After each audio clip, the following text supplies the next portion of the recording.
13,081 health clinics.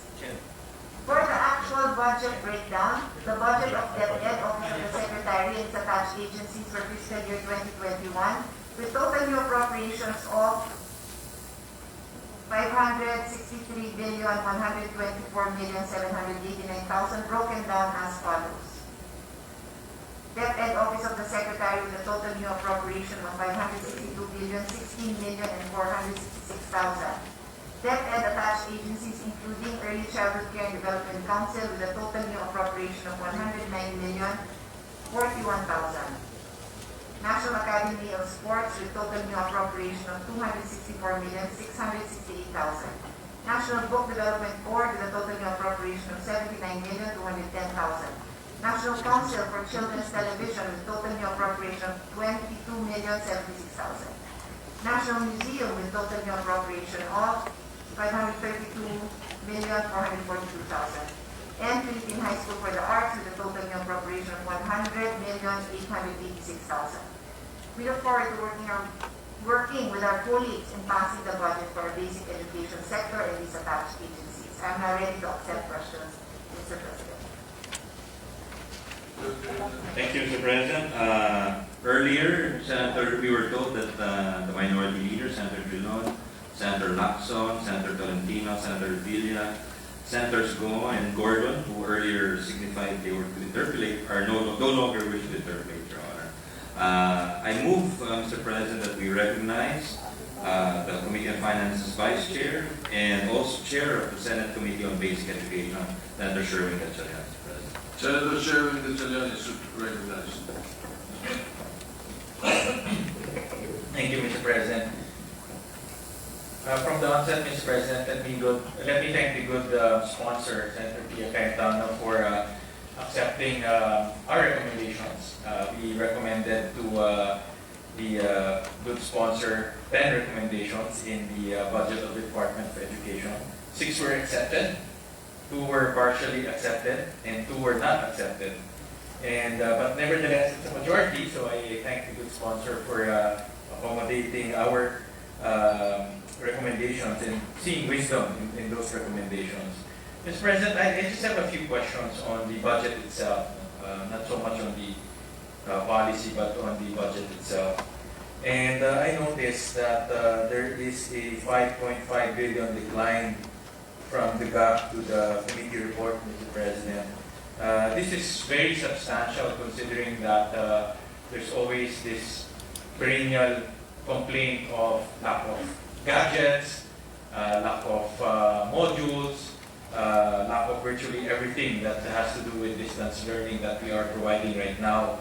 So, Mr. President, I just want to inquire from the good sponsor, where did that 5.5 billion go?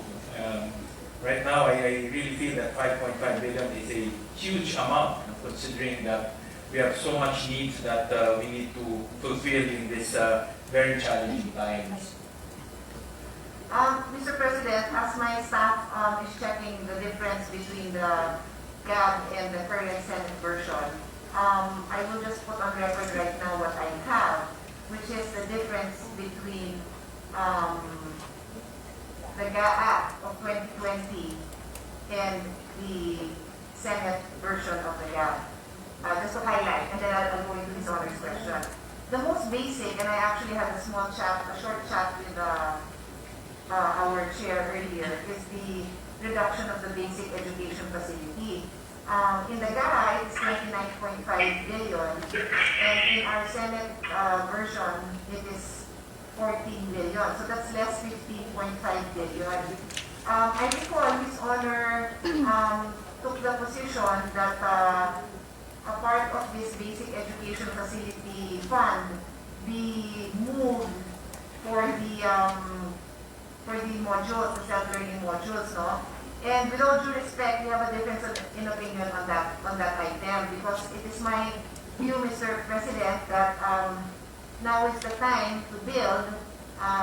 World Bank and economic experts tell us that construction, infrastructure is a economic driver, and thus I was truly of the view that we should not decrease our spending on infrastructure. But Chair and I chatted about it. In the last budget that I sponsored for the same agency, there were concerns about their absorptive capacity or their utilization. Unfortunately, this was the year that we gave them that opportunity to prove it. It's not their fault, no? That COVID hit us, and I understand that the budget was just released, their SARO was just released recently. So I understand also where the chair of the committee on basic education is coming from, but still I differ and would have preferred that we kept that budget in there. So that's 15.5 billion already, Mr. President, the difference between the GAA 2020 and our Senate version. But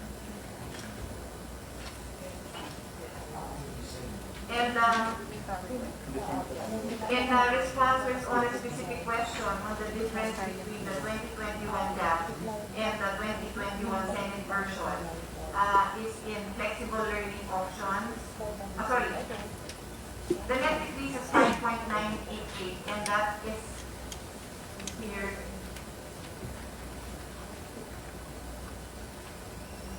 Yeah. So basically, the decrease is from the basic ed facility, as I mentioned, that's 10 billion, and then the new school personnel positions were decreased 605. So that's 10.6. But there were increases in flexible learning options of 1.4, grant of cash allowance, World Teachers Day incentive, the gas for the junior high, school feeding program, and operations of school for elementary, junior high, and senior high. So altogether, the net effect of that is the 5.9 that is Honor mentioned. I can give you a written copy if it will help. Yeah, thank you, Madam Sponsor. Madam Sponsor, I thank the good sponsor for seeing wisdom in that recommendation. Although we don't agree on that concept of reducing the school building program. However, I looked at the absorptive capacity of the school building program. In 2018, DepEd only built 11 classrooms. In 2019, they built 108 classrooms.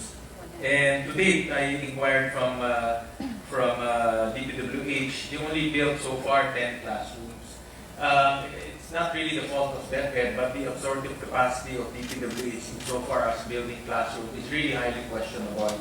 In fact, it seems to me, I just did some simple analysis, it takes them about 2 years to build classrooms from start to end. In fact, during the budget hearing of DPWH, inquired from Secretary Villar as to the process of building classrooms. And indeed, on this year, they only received the DepEd funds last June. And it took them close to about 3 or 4 months from getting the funds all the way to bidding and constructing. Hence, we only have 10 classrooms today. So, Madam Sponsor, my logic for recommending a reduction in the classroom is really the absorptive capacity. Because my view is even though we give that 10 billion to them, they will not spend it because they're only spending the 2019 and 2020 budget is present. But nevertheless, I thank the good sponsor for seeing wisdom in that recommendation. That's why I saw also in the committee report that a substantial amount of 10 billion was reduced in that school building program. But Madam Sponsor, I want to recommend, because having interaction with our different education stakeholders and hearing their necessities and their needs, the 5.4 reduction from GAP to CR committee report is quite substantial at this point. And I would like to appeal to the good sponsor and also the chair to retain that 5.4 billion within the DepEd budget and allocate a portion of that to the medical benefits for teachers, because we also saw in the committee report that there is no allocation for the medical benefit for teachers. Traditionally, the teachers get about 500 pesos a month, and that's about the total amount of that. 499. About 500 million a year, no? Relative to the entire DepEd budget, it's not so big. But it's a signal and a sign, Mr. President, the mere account name, no, medical benefit for teachers, is really to somehow boost the morale of our teachers in the time of pandemic. And removing that medical benefit for teachers sends a wrong signal or a bad signal to our teachers that we're not taking care of them in times of pandemic. So I would like to appeal to the good sponsor and to the chair of the Finance Committee to retain the 5.4 billion within the education family. A portion of that 5.4, about $500 million to the medical benefit of teachers, so that their morale will not be affected, especially in times of pandemic. We know the pandemic is a medical issue, and the medical benefit is a good source for them to address this medical issues, Mr. President.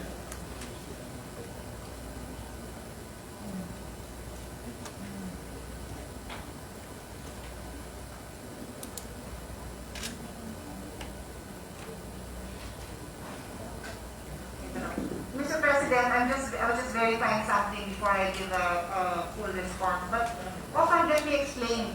Our acting majority floor leader has really been doing his best to find funding. I was spreading to the record how much I proposed to increase the budget. So just to be clear, I did not decrease it by 5 billion. In fact, I increased it by many, many billions. But I truly support the difficulty our chair has in sourcing those funds. But just for the record, hindi ko kayo kailangan makiusap sa akin na huwag kong bawaan kasi yung sinabit ko, mas mataas pa. No, I'll put it on record later on. But we're a collegial body, we work together, so it's not as if our chair didn't want to give it to us. But I also need to just clarify that impression that I submitted a lower budget. Medyo imposible yata sa isang sponsor na siya pa magbaba ng budget. So that would not happen under my watch. And like His Honor said, I would have put it somewhere else also within the DepEd budget, which is what I did in my report, the basic education facility, which I stand by. When I said earlier that this would have been the year that DepEd should have proven that they can absorb it, it's because last year I took pains to work with DPWH to ensure that they have a flawless system so that they wouldn't have that communication problem or sa Pilipino yung nagtuturoan kung bakit bakit ganun ang base nila of constructing classroom. So I am trying to be understanding because of this time of COVID kung ba't nagkaganon, and that's why I would have wanted the facility, the funding for the basic ed facilities to still be there. Now, on the medical benefits, let me also explain a couple of things, no? One is,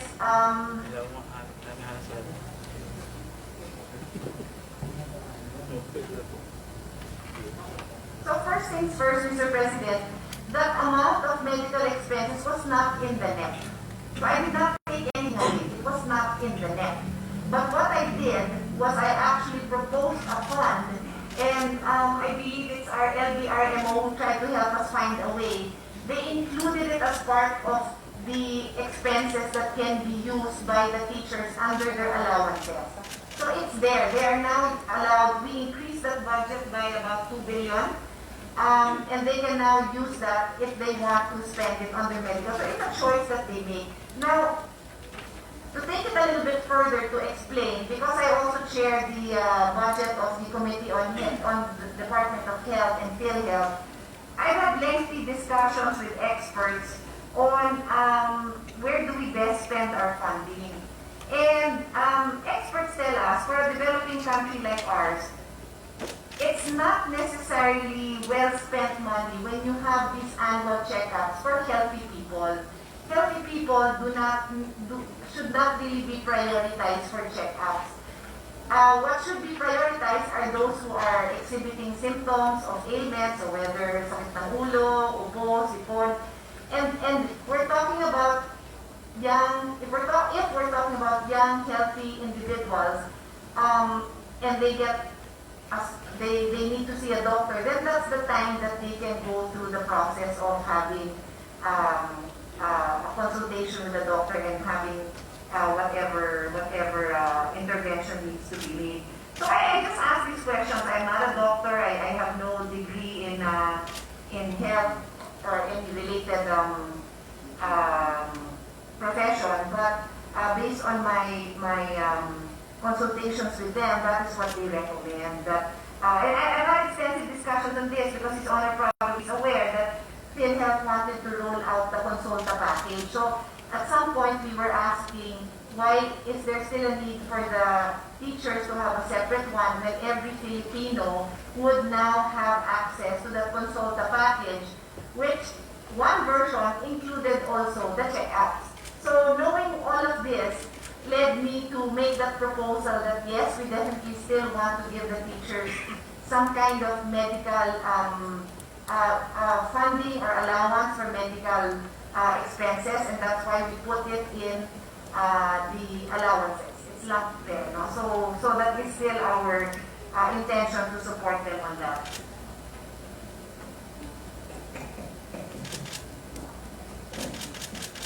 No, Madam Sponsor, I understand that now it's lumped over. Sorry, if His Honor can just give me another minute. My staff is just finding something else to add.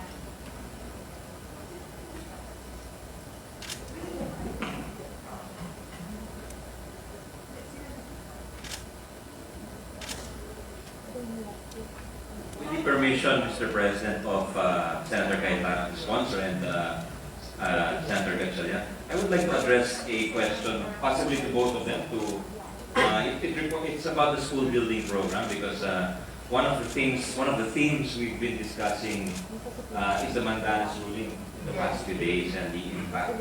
And one of the proposed powers to be devolved to local government units is the school building program. May I solicit their opinion on that, Your Honor? Because they're saying mayors and governors would know the locality better, they know the landowners.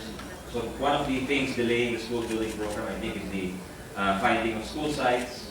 So mayors, I mean, you're a former mayor, Senator Gatchalian, Mr. President, a former three-term mayor, and Senator Cayetano works closely with the local government of Taguig. So what is their opinion on that matter, Mr. President, if they don't mind my interjecting here? But definitely, Good Chairman, one of the bottlenecks is the construction itself, because it's too centralized. And there's a two-step process in the school building program. The funds go to DepEd, and then they transfer the funds to DPWH, and then DPWH constructs it nationwide. So if it's downloaded directly to the LGUs will probably do a much faster job in constructing. In fact, I remember Secretary Abad, Butch Abad did that one time. He calls it the counterpart program. I remember I was a mayor at that time. So he said, if you need, let's say, 100 classrooms, I will put 50, you put 50, and you construct it. So it's a way for him to avoid that construction and go straight to the local government. There's merit looking into giving the responsibility of construction to the local governments. Thank you. Thank you, gentleman from Valenzuela, our chair of this country. And perhaps if the chair or senior vice chair of finance has any opinion on the matter. Well, Mr. President, unlike our chair I'm chair of the Committee of Higher Education, I have not held a local position. No? So my views are basically based on what I see when I hear or chat with my siblings who have been mayors and congressmen of our districts. And I agree with the senator from Valenzuela that especially in our city where we put a lot of investments in health and education and spend a lot of the city's own money, I'm sure the city would welcome the ability to handle the construction, timeline and everything. It would be easy for them. Thank you very much, Your Honors, for that allowing that intervention. Anyway, just before I turn over the floor back to His Honor, who was asking about the medical benefits, just to be clear, so that amount was not in the NEP, but the DepEd asked for it, and this representation included it in our request. The whole amount requested by DepEd was included. But like I said, we thank the LBRMO. They're much more experienced than us, and they found a way to accommodate our requests somehow by including the item of medical expense under the allowances. So that gives now the teacher flexibility on how they will use those allowances. We were also cognizant of the fact that we also just passed the bill on increasing the allowances of teachers. And so with that in mind, we somehow expanded that definition, again for flexibility purposes, but they can use it for medical expenses as well. Thank you, Madam Sponsor. And just a suggestion, because I believe that this medical benefit has been a practice for a very long time. And in fact, it was released just recently, about a few months ago, when the pandemic was roaring and becoming quite worrisome to everyone. And I would like to suggest just to give our teachers a sense of security is to carve out, once again, that medical allowance and bring it back to the medical benefit, because it's a tradition that they've been enjoying for many years. And I think recalibrating that in times of pandemic might send the wrong signal. This is just a suggestion for the good sponsor to think about, and this is just in line of my intention is just to make sure that the morale of our teachers remain high, and especially at this time that there are frontliners in bringing education to our children. So that's a suggestion that I just want to put on record. Well, and thank you, Honor, for that concern. I'm a health advocate, so there's obviously nothing wrong with that. However, I strongly feel that flexibility, it's just a matter of communicating that their budget for allowances has been increased, and they now have the flexibility to use that for medical or for other, to use it for their load. The choice is theirs. And like I said, I tie this up with my experience as chair of the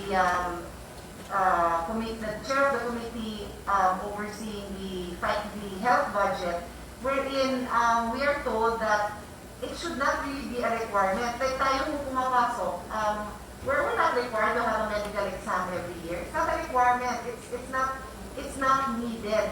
But again, as His Honor says, for their comfort, if they want to, especially those who are older age, that funding is there. I think it should just be communicated properly to them by DepEd, and I am looking at DepEd now to ensure that it is communicated properly. That funding, although it was not in the NEP, okay, let's make it clear, it's DPM was not included in the NEP.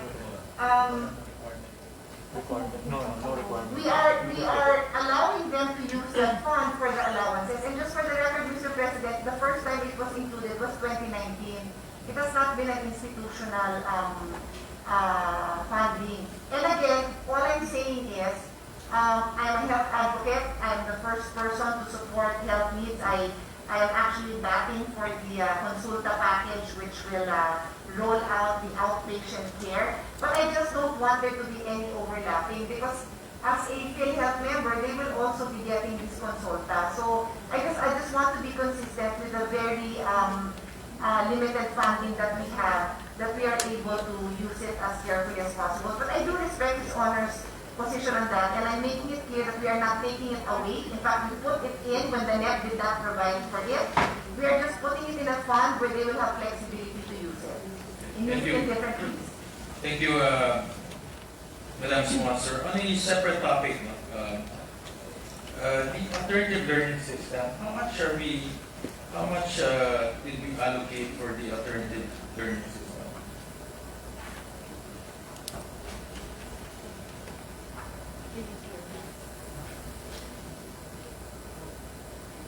As we pull out the figure, Mr. President, let me just put on record what comes to mind. I don't memorize the figures, but we have them in writing. But sadly, I'd like to spread it to the record that the enrollment of those in alternative learning has really gone down. And that's really sad, no? Because the reason why we have such a program is precisely to catch those who are not captured or are not in the traditional system. And it saddens me to know that the enrollment in these programs have gone down. But let me just pull up the figure and just wait from the staff.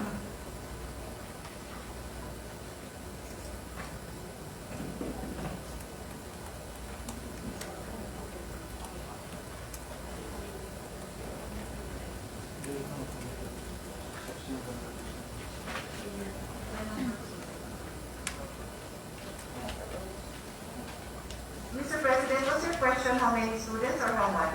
How much have we allocated? Okay. So what we have, Mr. President, is the amount of 15.2 billion, and then our committee added 1.4 billion for a total of 16.6 billion. But these are for flexible learning options, not just ALS. I don't have a breakdown, Mr. President. I'm checking this.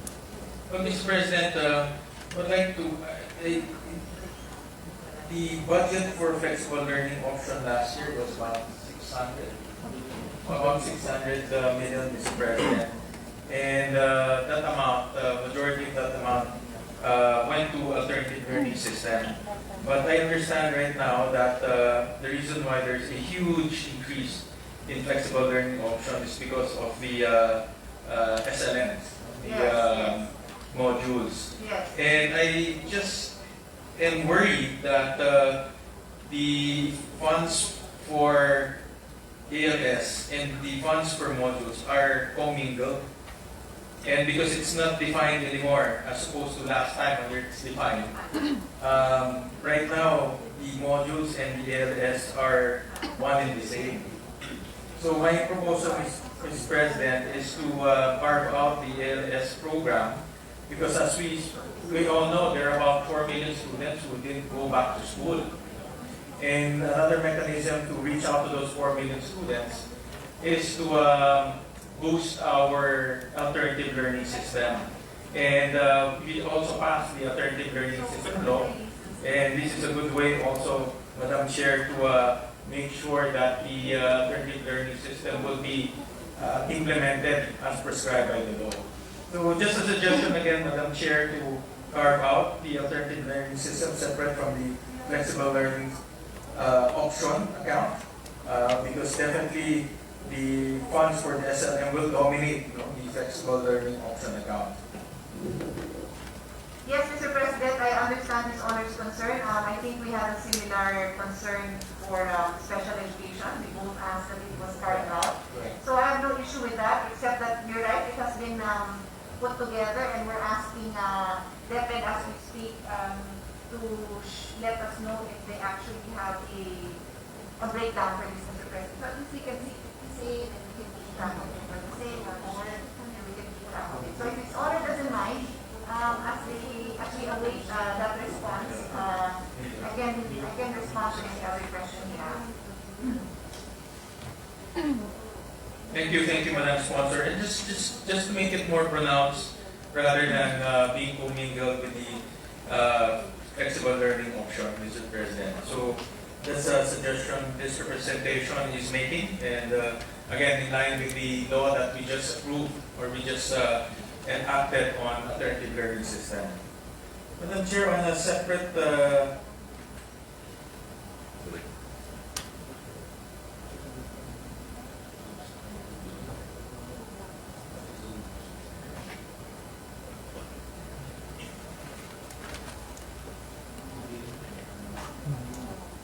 Madam President, on the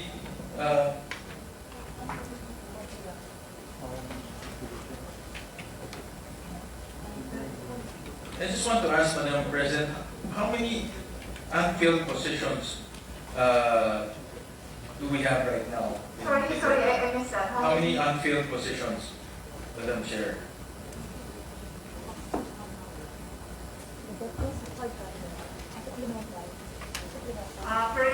Mr. President,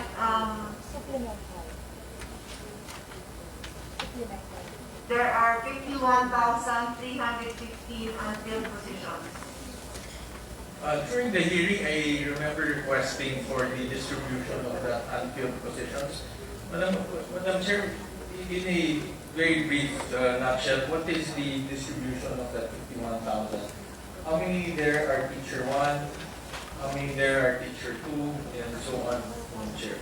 Okay. I'll tell His Honor what figures I have now, but I'm also, as we speak, asking DepEd for the breakdown because what I have is teaching related, and non-teaching. I don't have the teacher 1, teacher 2. So for teaching, unfilled positions are 30,887. For teaching related, it's 8,743. And for non-teaching, it's 11,685. So for non-teaching, it's 11,000. 11,000. And for teaching, it's 30,000. Is that correct?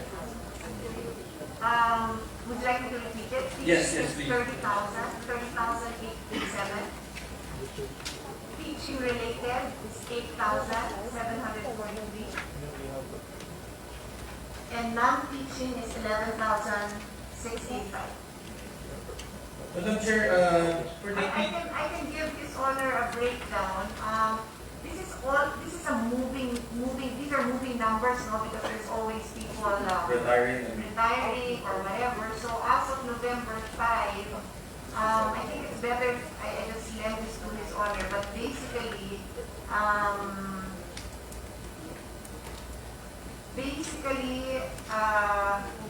the most unfilled, I'll just highlight the most unfilled are teacher 1, 16,000. Teacher 2, 7,547. Teacher 3, 3,900. And then master teacher 1, 1,353. And master teacher 2, 788. Those are the highest unfilled positions. Madam Chair, can you repeat the teacher 1 and teacher 2? Sure. Teacher 1 is 16,100.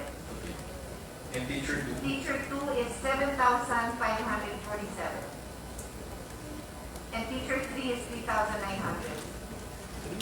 Madam Chair, part of my recommendation, and again, looking at the trend, because I was reviewing also the unfilled positions of DepEd, and even though it has improved dramatically, in 2018 it's 68,000, in 2019 it's 34,000, but in 2020 it's still 34,000. So there seems to be again a absorption capacity issue when it comes to filling up those positions.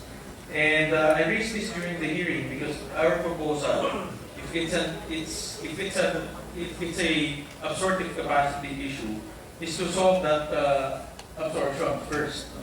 Because we're allocating close to about 2.4 billion, 14 positions again for next year.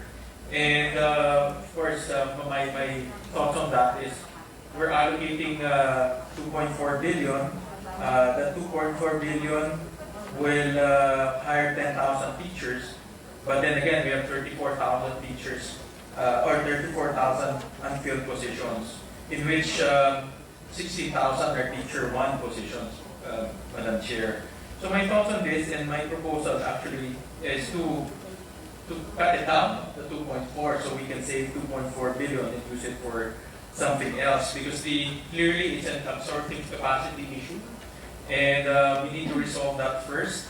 In the breakdown earlier mentioned, there are 16,000 teacher 1 positions. If the intention is to increase the number of teacher 1 positions, because teacher 1 is about 80% of our payroll, clearly there's enough unfilled positions for teacher 1, Madam Chair. So I know that from 2.4 it was reduced by 600 million to 1.8, but the reduction will not solve the absorptive capacity, Madam Chair. So again, the suggestion and recommendation is to completely remove that so we can use that for something else, Madam Chair.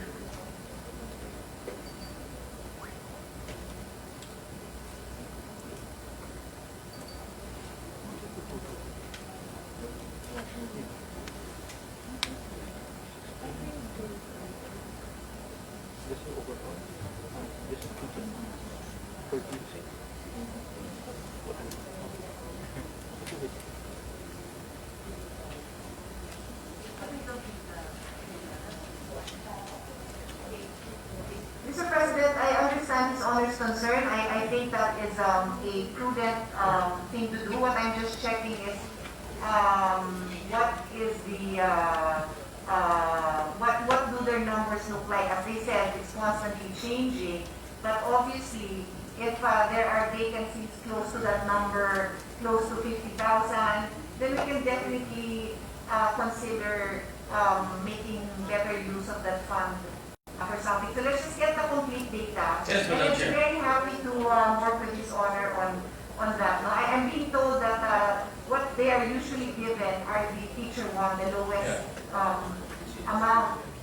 So I'm asking now, so does that mean that they get an they're Correct. getting an oversupply of teacher one? Because I know that they're also always hiring, so maybe they're just getting, maybe they're supposed to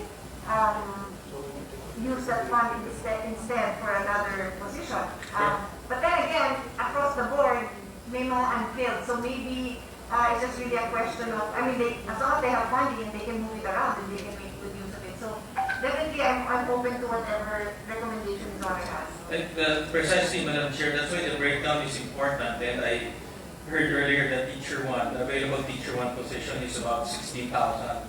The plan actually is to hire 7,000, so 16,000 on top of the, or 7,000 on top of the 16,000, Madam Chair. So my point there is if you cannot fill up the 16,000, why hire another 7,000? Clearly, we have 16,000 available for teacher one, Madam Chair. Just again, I'm just putting that on the table, Madam Chair, as a recommendation. I appreciate it, and I'm asking them to work with us on this because they're pointing out that they have a lot of non-teaching. They have needs for non-teaching, but they also have 11,000 vacancies. Correct. So again, I'm just checking now to find out what are the numbers of their vacancies over the last 3 years. Because if it's always that high number, then we obviously can afford to put some funding somewhere else. Let me just flash the slide, Madam Chair, slide 4. I actually compiled this.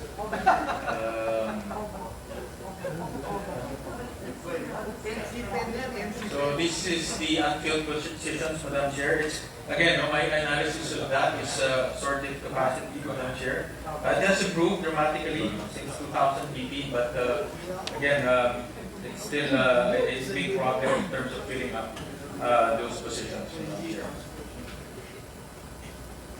Mr. President, for the record, Secretary Briones just wanted to explain that part of the problem is the process of employment itself, which has to undergo the requirements of CSC and DBM despite the urgency. Is that absorptive capacity? No, she said not only an absorptive capacity issue, it's the process that she's referring to. And they also want to put on record that compared to other agencies, they have the lowest unfilled positions. But nevertheless, I understand His Honor's point, and we will work with the department to find out also what they can recommend. Well, I don't know if they have the lowest, but they have the biggest bureaucracy, Madam Chair. They have half of our civil servants are in that maybe lowest in Well, terms of I percentage. guess in that sense, they're proud that even despite the number, the sheer volume of people they employ, percentage-wise, they're saying they are lower than others. Sure. But Madam Chair, again, it's a recommendation because we can see some room to save and to reallocate funds. And lastly, Madam Chair, on the senior high school voucher program, Madam Chair, how much do we need per semester? Because obviously in 1 year we have 2 semesters. But in 1 year, how much do we need per semester?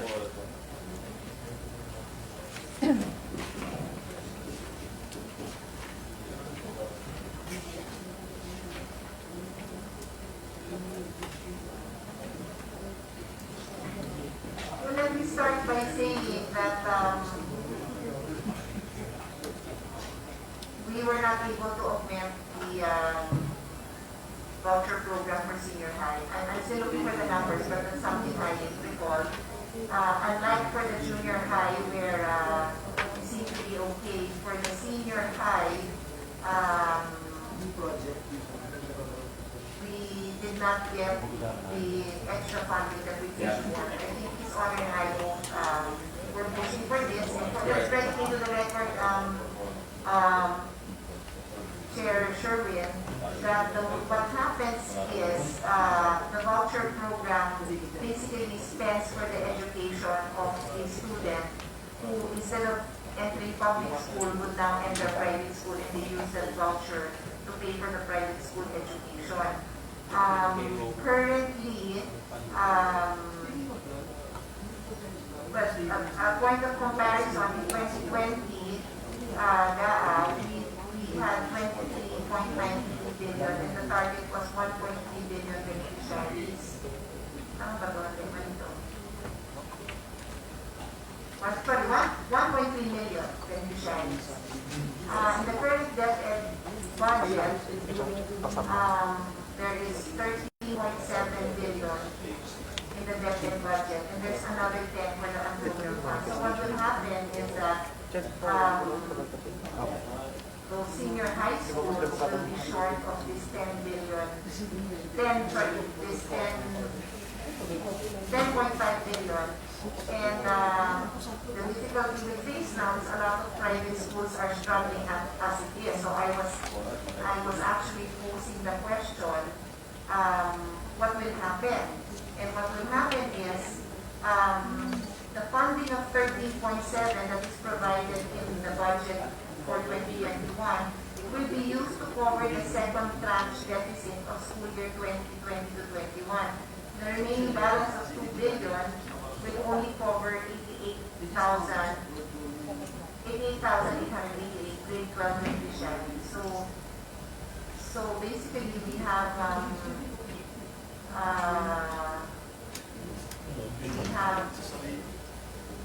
is this?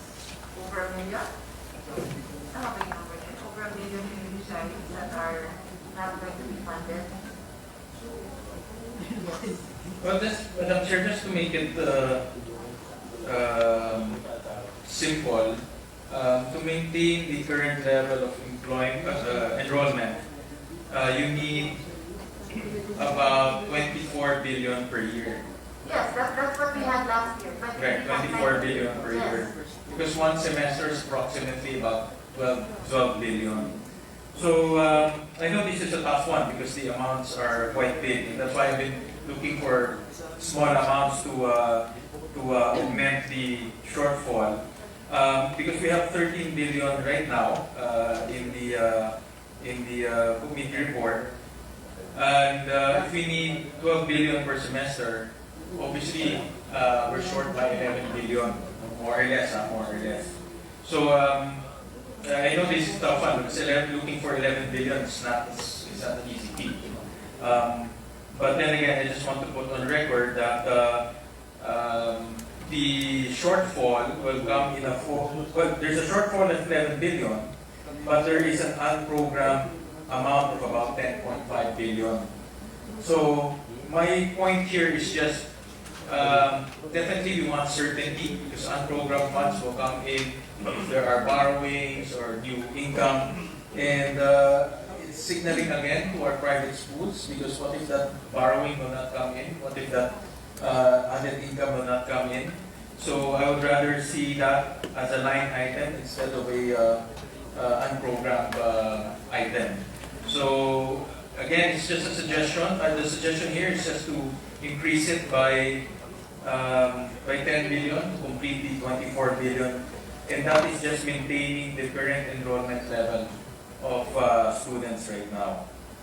Just to put that on record, Madam Chair, and Mr. President, just to reply, we included that in our proposal, but there was no funding available for it. But that is exactly what we did. That's why I said Ms. On and I have the same concerns. We included it. We know what has to be done. all right, Madam Chair, that's why I've been looking for. looking for small amounts here, small amounts there. Hopefully it can amount to add up to about 10 billion. But I will leave it to the great hands of the chairman of the Finance Committee, he's a magician, Madam Chair.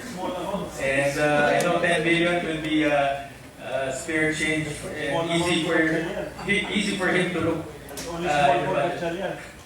And Mr. President, I am very conscious, and so is our chair. We've had lengthy discussion with this, including the father of our chair, about the, how do I put it, the sensitive but very, what's the word that I'm looking for? The balance between the way our public and private sector work together. And I'm very conscious that we need to keep that balance because the private sector is a very important component of our education. That's why I am bothered as well.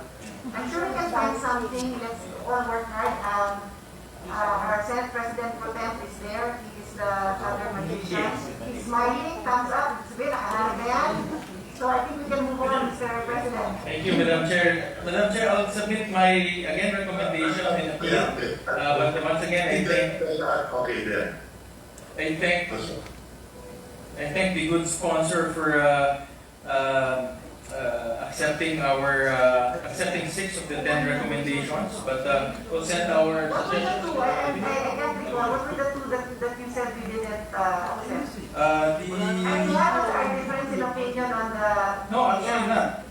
The voucher program. No, yeah, we supported that. We supported that. It's just we both didn't get what we wanted. Correct. It was not just, it And was then the not medical, included. I just handled it a different way.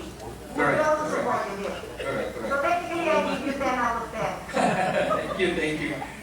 But I will send you, Madam Chair, our recommendation again. Of course, please.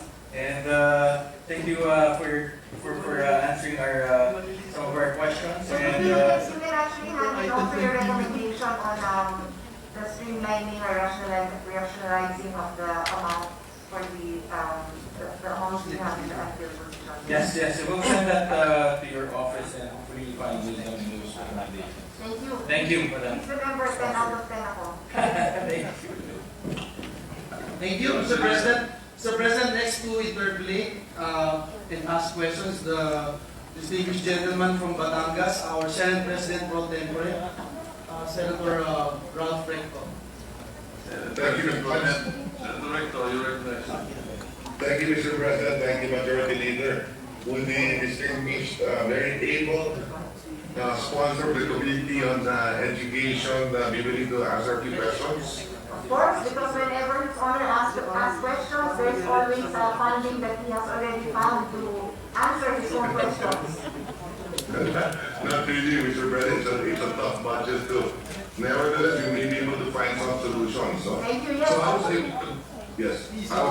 was listening to the interpolations made by our esteemed colleague, earlier, and I support many of the points, if not all the points that he raised earlier, especially on the issue of making sure that the budget of the DepEd remain at 568 billion, because we've seen the Senate cut it by 6 billion compared to the House version. And I'm sure that it would not be difficult to look for the 6 billion to increase it to at least the level of the House. Okay.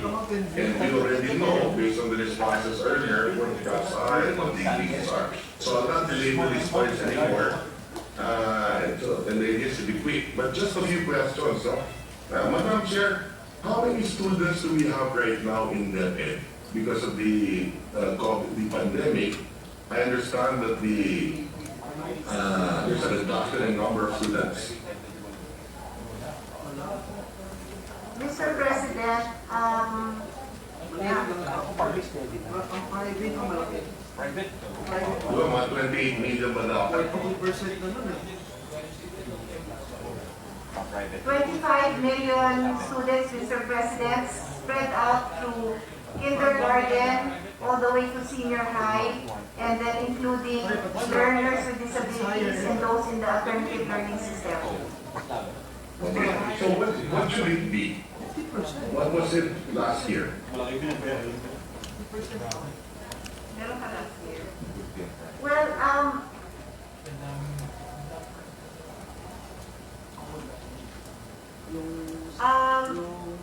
Last year's enrollment, Mr. President, was 27.7. So there's a difference of 2.5 million. But I'm looking at another file. Let me just quickly see if this adds up.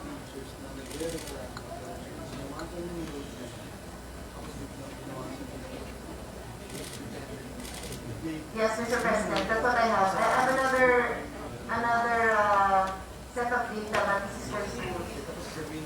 Because I was going to say that I'm told that the public school enrollment is the same, but the private school enrollment is the one that's down. So, but right now, last year's students was 27 million. Yes, And today you're down to 27.5. 25. Okay, and today you're down to 25 million. Yes, Mr. President. There have been a growth rate. Yes, there's always a growth rate. But then, so, in 27 last year, it should have been what this year? 29? Ano ba yung percent ng growth? Rough. Oh. Normally, Percent. no, So, kung 27.5, then another million. Around a million? Tama ba? 5 M at 3? Are you sure? So, 2 million. mga million more, Mr. President. So, from 27.5, it probably should have been around 28.5. But we're down to roughly 25, is that correct? Yes. Okay, now, what about the private schools? How many should be in the private schools right now? What was it last year? Well, Mr. President, what I can show you is, I have data that tells us how many private schools have closed. 690. Yes, I'm familiar with that. Yeah. But my question is, how many students did we have in the private schools last year?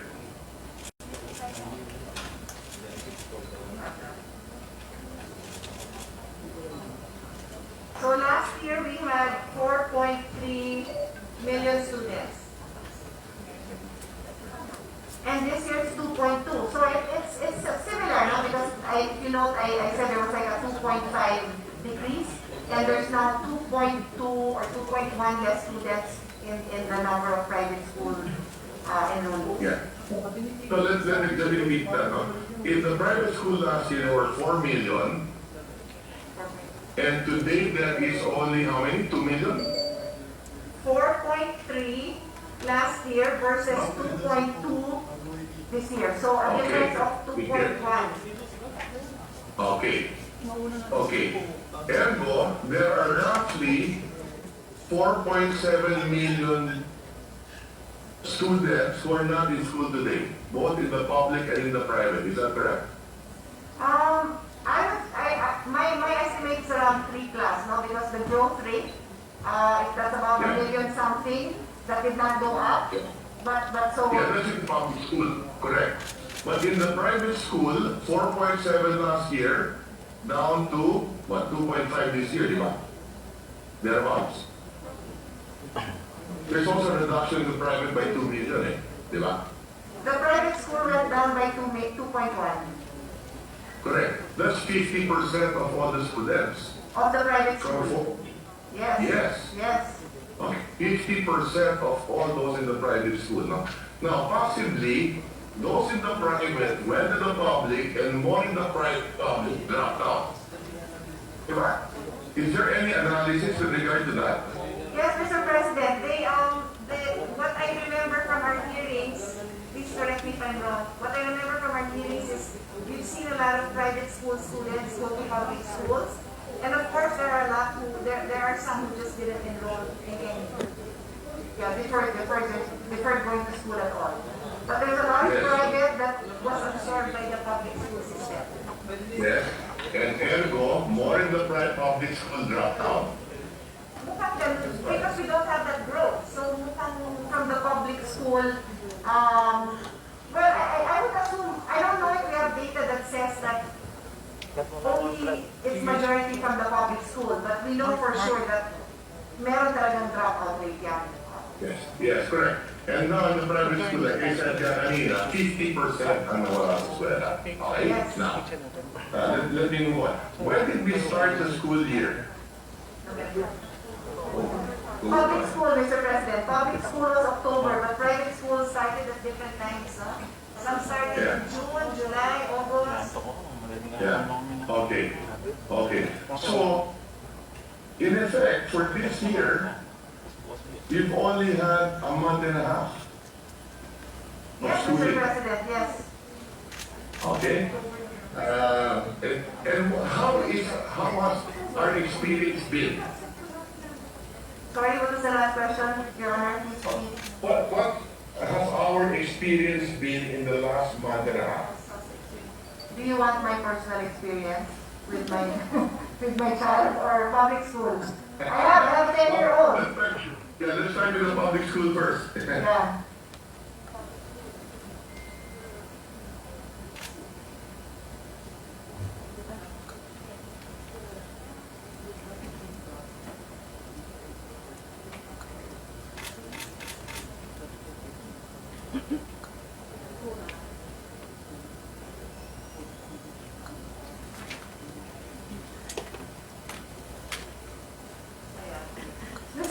Mr. President, they've received different feedback from different areas, but over and above, we're told that they're coping, except for these recent calamities that has proven to be very difficult.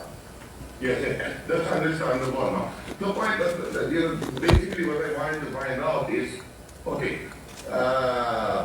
heroically, we opened our classes, but we're trying to do blended learning. Is that correct? Meaning to say, there will be students using internet, using TV, using radio, and what do you call this? Modules. Right? When we were planning to open the school year, how many percent did we expect that students would be using the internet? Or how many would be using, let's say, TV? And do we have right now, because, I tried to open the TV, I don't see any channel. I don't see any channel. Mr. President, IBC 13, I'm told by DepEd, Yes, but IBC 13, has limited the reach. reach is very limited, no? Okay. Yes. Wala rin sa Batangas yun, di ba? Okay. And then radio, ganun din. Okay. So, isn't it that our experience, based on the plan, it is our coping up right now is more difficult, no? How many of our students are using modules right now? Essentially. 95%? Well, most are. So whether it's 80 or 90, they are still having a discussion in the back. But somewhere there, I didn't hear 95. I heard 80, 90. Yeah, more or less, no? Okay. But essentially, the plan was blended learning. Well, They it's can run stuff on mostly TV, modular, here's Mr. some- President. Correct. But the plan was, di ba? They would have modules. They would see someone on TV to follow their module, or listen to someone on the radio, follow their module, or have internet classes like they do in the private schools. Well, from the hearings I had, Mr. President, and perhaps Senator Gatchalian, if he's still around, can also confirm, there really was not much hope in internet because of the low connectivity. And even in Taguig City, which I thought would have already the better chance of having good internet connectivity, when they did their survey, the kids would not be able to have access through internet. So that might have been a dream, but it never really became a reality. So mostly, Mr. President, it's modular, and like His Honor said, yes, radio and TV were included, but when I'm looking now at their access to educational TV, it's less than 1%. For radio-based instruction, it's also less than 1%. Okay, so education really is a very serious concern right now. As Yes. we're discussing the budget, based on our first month and a half experience with blended learning, very challenging. And I think the DepEd very heroically is trying their best. Okay? Question.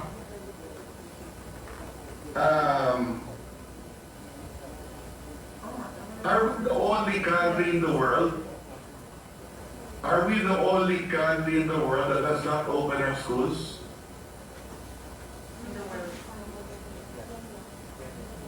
Or how many countries have opened up already? Mr. President, we are one of two. Kenya is the other school. Kenya is the other country that has not opened their schools. So only the Philippines and Kenya has not opened. Yes, but from what I know, from what I've heard, Yes. many of the countries that have opened are now pulling out or considering some form of back to home because of the surge in COVID, Mr. President. Yes, in some countries, so I understand that. No? I'm just, isn't it possible to do, for example, na instead of having 40 kids in a classroom, maybe 10 lang? Mr. President, as His Honor knows, I chair the Committee on SDG Innovation Futures Thinking, so I've had experts on the future of education, and we've discussed this thoroughly, and so has Senator Pia Cayetano in his committee, or Senator Cayetano in his committee on education, and definitely we've discussed this with the secretary and her team, like, it's a 30-student classroom, have 10 options of half-day, options of 1/3 go to school this week, and then Yes. mingle with the other third. All of those options we discussed it, and they have an open mind about doing those things, but from what I understand, it's IATF's position. Am I correct? We've had lengthy discussions, and I think they've discussed this also among themselves. There's so many different ways that you can do it, Mr. President. I personally, as a mother of a 10-year-old, said that I wouldn't mind my son going in a safe environment with a few other kids, even one week in one month. You know, if we divided the class into 4, but still 1 week with face-to-face with the teacher, 1/4 of the class.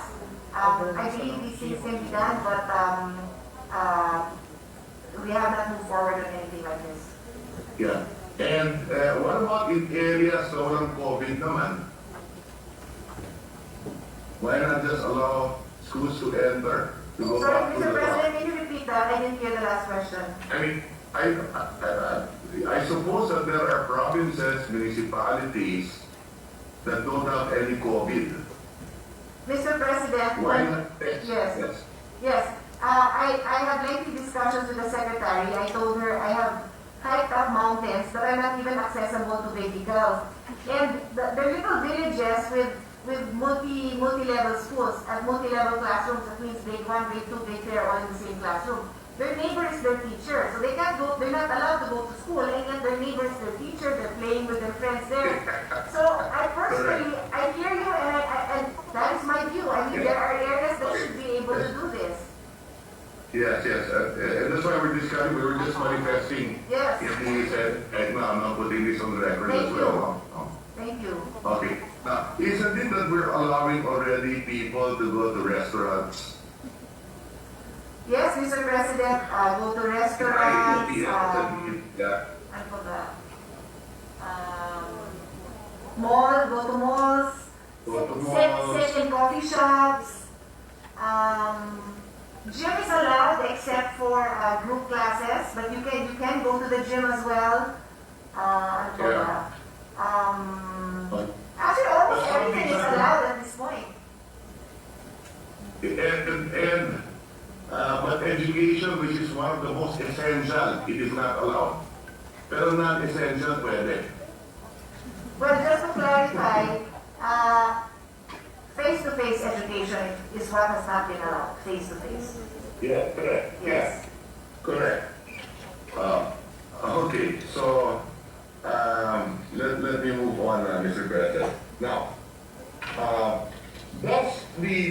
department have any loans or is government looking for loans for the department for, let's say, basic education facilities? Wala naman, di ba? Or government assistance and subsidies for junior high school, last mile schools program, flexible learning options. Because I see that in the unprogrammed fund of our budget, there's roughly about 25 billion under unprogrammed. Yes, Mr. President. Why are these? You're right. Yes. So why are these listed under unprogrammed? Are they perfecting a loan agreement with any financial institution?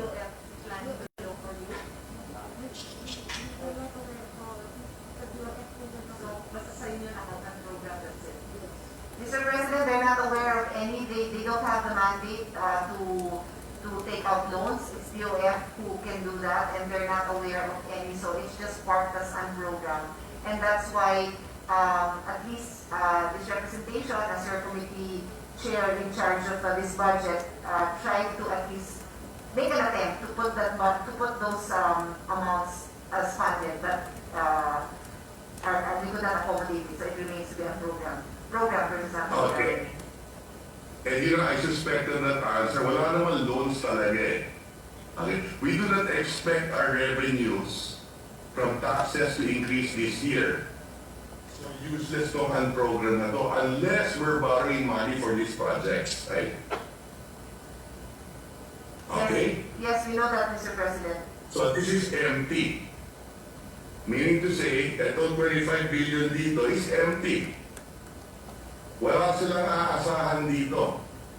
Sadly. Kasi umutang dito ang gobyerno for these programs, di ba? You're right, Okay. Mr. President. So thank you for that.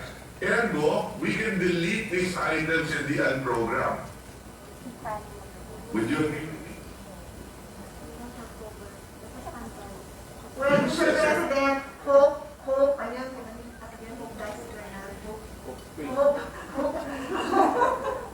springs eternal. Okay. No, the reason why, yeah, no, this is where the hope will come in. Okay, we're ready for it, Mr. President. Okay. There are items naman in the program funds, other different departments, that have loans.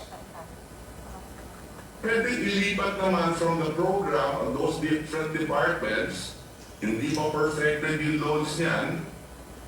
Halimbawa, DOTR, ilipat sa program, utang lahat yan eh.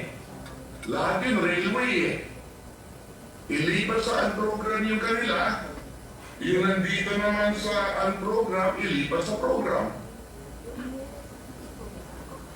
We're very happy to accommodate His Honor's suggestions. We were just waiting for it. Okay? Halimbawa, one more example. Yesterday, we had a discussion on the budget of the Department of Health also. Yes, Mr. President, we did. Okay. It will appear to me that government will borrow the money for the vaccines. Yes, definitely, Mr. President. That has been announced by the Secretary many times. And based on what he put in the budget, obviously, the big chunk of that has to be borrowed. Okay, and therefore, there is an item in the program budget for vaccines, ilipat sa program. That crossed my That mind, frees Mr. up money in the President. program funds. Right? We will support, Mr. President. Yes, so there are many others. There are program funds that require borrowing. That would be with the DPWH, and the biggest one is with DOTR. Then you have, magkano ba yung sa DOH na vaccine under the program? Pwede ilipat lahat sa program, as I mentioned. So that's probably what we can do with the program and the unprogrammed funds. Yes, Mr. President, that's something I was mulling over when I realized that we had to allocate even more funding for the vaccine-related delivery. That Yes. it might as well be borrowed and use the funding there for wherever it is needed most. Correct, correct. So there could be solutions to assist the DepEd to increase their budget and to put that in the program fund. So finally, Mr. President, in their 2020 budget, how much have they not spent yet?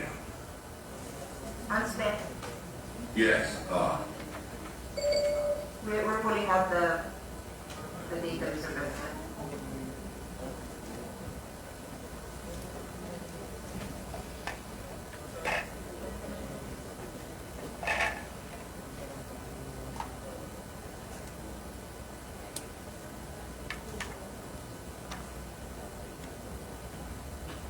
Some to 60.77 billion of DepEd's budget of 553 billion under the 2020 GAA may lapse by December 31.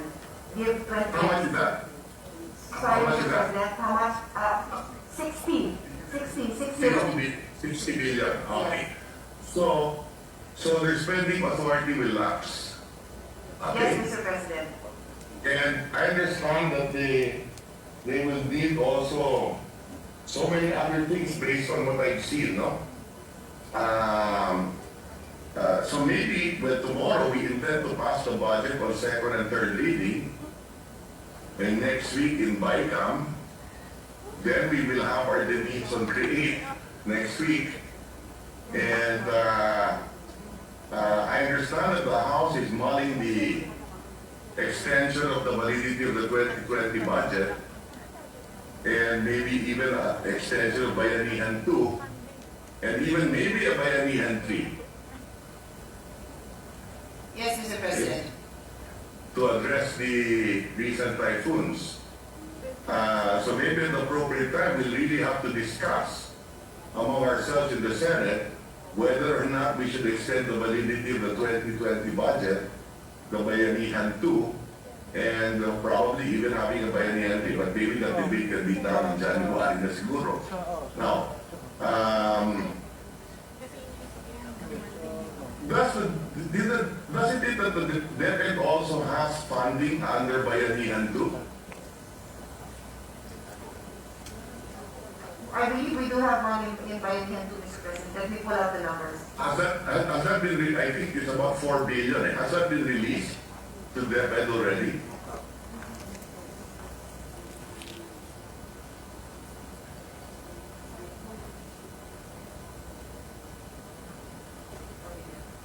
Yes. His honor is correct. It's 4 billion, and they were just informed by DBM that it was released today, but they haven't received it. So it has been released today, but they haven't received it. Yes. So maybe tomorrow. So only today pa lang nirelease, ah. Timely. Yung sa With regard to our budget deliberations. Okay. Now, will they have enough time to bid out those projects? Yes, thumbs up now. Yes. Okay, very good. Okay, so let me end our interpellation here at the moment. I hope that was helpful, and at the appropriate time we can discuss this with the chairman of the Mother Committee of possible solutions to our different requirements. So thank you very much, Mr. President. Thank you, Madam Sponsor. Thank you very much. I am looking forward to working with His Honor on this matter. Thank you. Mr. President, I can call on the next